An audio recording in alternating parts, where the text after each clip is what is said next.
Shalom. Selamat pagi.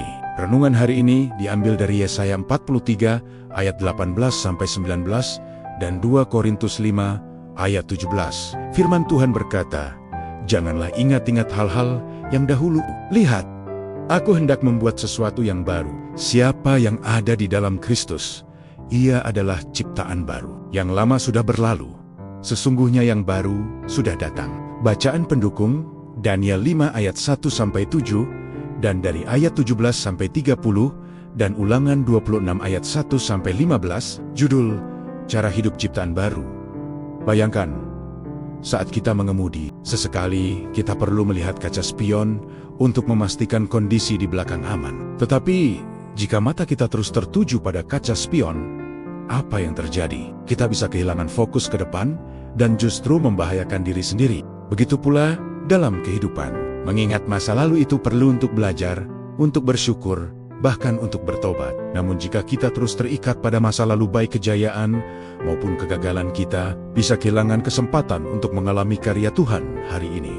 Dalam konteks kitab Yesaya, bangsa Israel sedang berada dalam pembuangan. Mereka merindukan masa kejayaan dahulu, terutama peristiwa besar saat Tuhan membelah Laut Merah dan membawa mereka keluar dari Mesir. Itu adalah karya Allah yang luar biasa. Namun Tuhan berkata, "Janganlah ingat-ingat hal-hal yang dahulu." Apakah Tuhan melarang mereka bersyukur? Tidak. Tuhan ingin mereka tidak terjebak pada nostalgia rohani. Allah bukan hanya Allah masa lalu. Dia adalah Allah yang bekerja hari ini dan terus menciptakan hal-hal baru. Seringkali kita pun demikian. Kita berkata, "Dulu saya lebih rajin berdoa. Dulu pelayanan saya luar biasa." Atau sebaliknya, "Dulu saya gagal, dulu saya berdosa." Tanpa sadar, kita hidup dari bayang-bayang kemarin. Melalui Rasul Paulus, dalam 2 Korintus 5 ayat 17, Tuhan menegaskan identitas kita.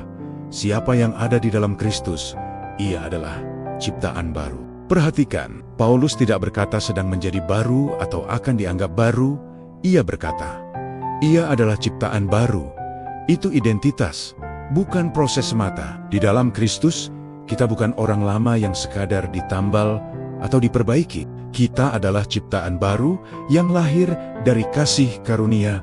Lihatlah kisah dalam Daniel 5. Raja Belshazzar hidup dalam kesombongan, menggunakan perkakas kudus, bait Allah untuk pesta pora. Ia tidak belajar dari masa lalu bangsanya. Akibatnya, ia kehilangan kerajaan dalam satu malam.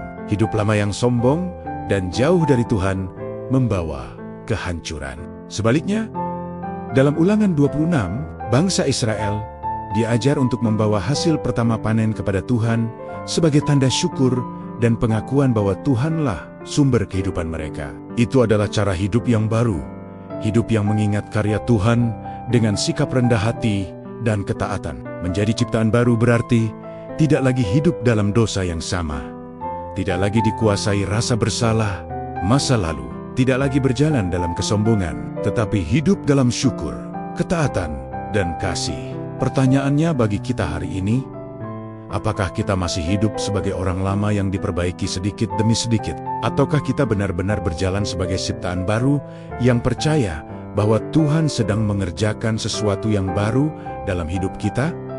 Allah tidak hanya memulihkan reputasi kita, Dia memperbarui hati kita.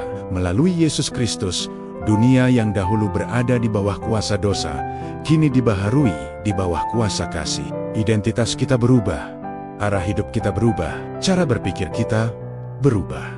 Hari ini, jangan terus melihat kaca spion kehidupan. Tetaplah jalan di depan. Percayalah bahwa Tuhan sedang menumbuhkan sesuatu yang baru. Mungkin belum sepenuhnya terlihat, tetapi sedang bertumbuh. Hiduplah sebagai ciptaan baru. Hiduplah dengan iman, bukan penyesalan. Hiduplah dengan syukur, bukan kesombongan. Hiduplah dalam kasih, bukan dalam ketakutan. Mari kita berdoa.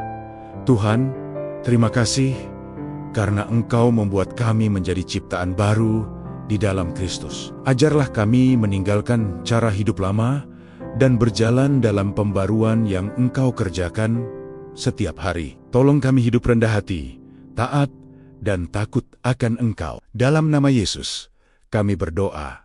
Amin.